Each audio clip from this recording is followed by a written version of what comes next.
Hello everyone, कैसे हैं आप सब। 6000 प्लस ट्रिक्स में आप सभी का स्वागत है। हम लगातार एक एक जो है सब्जेक्ट को कवर कर रहे हैं, एक एक टॉपिक को कवर कर रहे हैं। कोई भी टॉपिक आपका मिस नहीं होगा। सारे टॉपिक पे हम ट्रिक्स बनाएंगे। अगर आपको किसी भी टॉपिक पे डाउट हो तो कमेंट करके जरूर बताएं, हम उस पर ट्रिक लेके आएंगे और आपके सारे डाउट्स को दूर करेंगे। हमने जो पिछले वीडियो के माध्यम से जो ट्रिक समझी थी वो थी जो हमारे संविधान का निर्माण हुआ है, उस संविधान को बनाने में, उसके निर्माण में जो सहायता ली गई है वो किन किन देशों से ली गई है। वो 9 देश थे, उनको हमने ट्रिक के माध्यम से याद किया था। क्लियर। तो आज हम ये जानेंगे कि उन 9 देशों से क्या सहायता ली गई थी, कहां से कौन से संविधान से सहायता ली गई थी।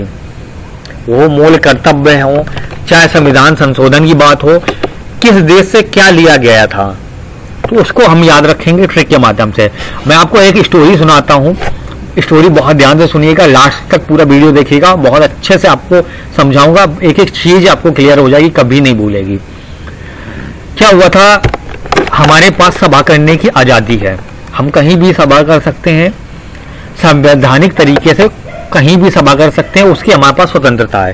तो एक सभा हो रही थी जिसमें बहुत सारे सदस्यों ने भाग लिया और उस सभा में एक सदस्य थे जो प्रारूप समिति के सदस्य थे। वो थे हमारे डॉक्टर भीमराव अंबेडकर, और बाकी सदस्यों के साथ चर्चाएं चल रही थी संविधान निर्माण पे कि भाई संविधान का निर्माण किस प्रकार किया जाए।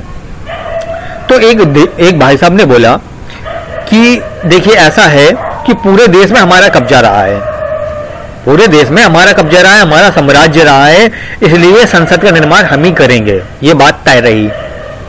तो अमेरिका साहब ने बोला ठीक है भाई, तुम्हारा साम्राज्य रहा है, तुम्हारा कब्जा रहा है, तो भाई तुम ही संसद का निर्माण कर लो।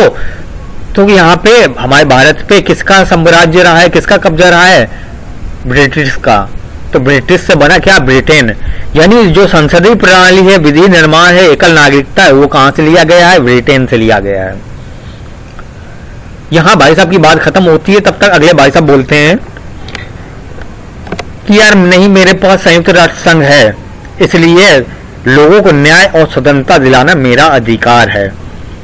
अगले भाई साहब बोले यार संयुक्त राष्ट्र संघ मेरे पास है, इसलिए लोगों को न्याय दिलाना और उनको स्वतंत्रता का अधिकार दिलाना मेरा अधिकार है।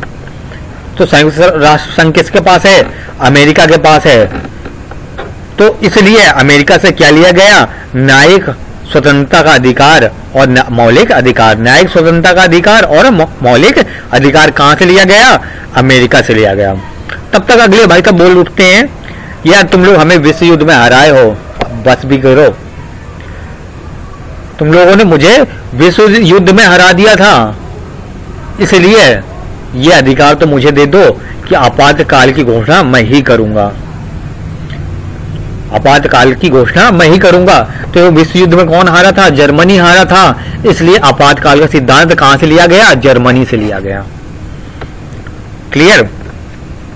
चलिए अगले भाई साहब कहते हैं यार मैं गणतंत्र वाला देश हूं पहले से ही, तुम सब जानते हो, इसलिए यहां की गणतंत्रात्मक शासन व्यवस्था मेरे द्वारा ही की जाएगी। तो गणतंत्र देश पहले से कौन है, फ्रांस है, इसलिए जो गणतंत्रात्मक शासन व्यवस्था है वो कहां से ली गई है, फ्रांस से ली गई है। क्लियर। अगले भाई साहब बोलते हैं यार तुम लोगों को जो करना हो सो करो, मैं एक शक्तिशाली देश हूं, इसलिए शक्ति का बंटवारा करके मैं अपनी सुरक्षा कर लूंगा, तो मैं जो मर्जी वो करो। तो शक्तिशाली देश कौन सा था, कनाडा।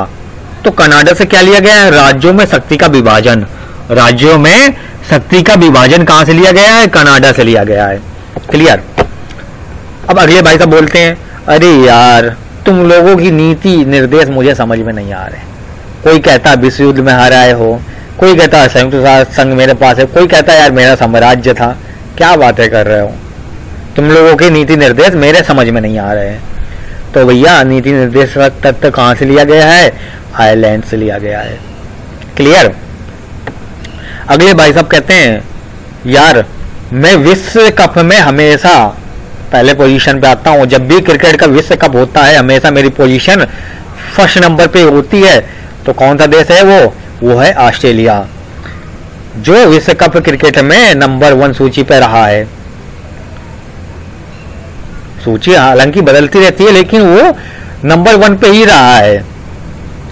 तो वो कौन सा देश था? ऑस्ट्रेलिया। तो ऑस्ट्रेलिया से क्या लिया गया? समवर्ती सूची ली गई है, क्योंकि वो नंबर 1 सूची पे रहा है।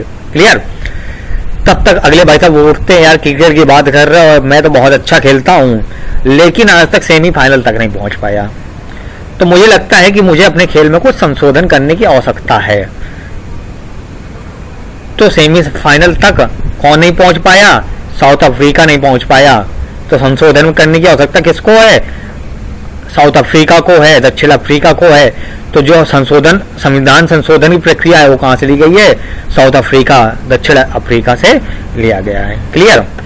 तब तक अगले भाई साहब बोलते हैं, भैया देखो ऐसा है, भारत मेरा मित्र है, भारत मेरा दोस्त है, मित्र है, उसकी सहायता करना मेरा अधिकार है, मेरा मूल कर्तव्य है।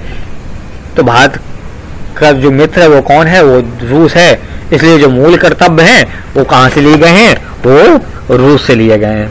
क्लियर? तो इस तरह जो हमारे प्रारूप समिति के जो अध्यक्ष थे डॉक्टर भीमराव अंबेडकर, वो सबकी बातें सुन रहे थे। पूरे 9 लोगों ने जो है अपनी अपनी बातें रखी, सबकी बातें सुनी। सुनने के बाद उन्होंने क्या तय कहा? बोला, उन्होंने कहा कि भाई साहब देखिए सभी सदस्यों से, कि जो इंडियन होते हैं ना, कुछ ऐसा कर जाते हैं कि पूरी दुनिया देखती रह जाती है। लो, मैंने ऐसे लोकतंत्र का, ऐसे संविधान का निर्माण कर दिया है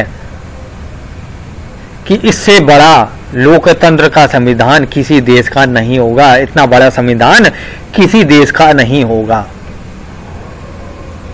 क्लियर? बहुत ही आसान था। अब स्टोरी में, अब अगर आपने स्टोरी अच्छे से सुनी होगी, अच्छे से समझी होगी, तो आपको पूरा सब कुछ याद हो गया होगा।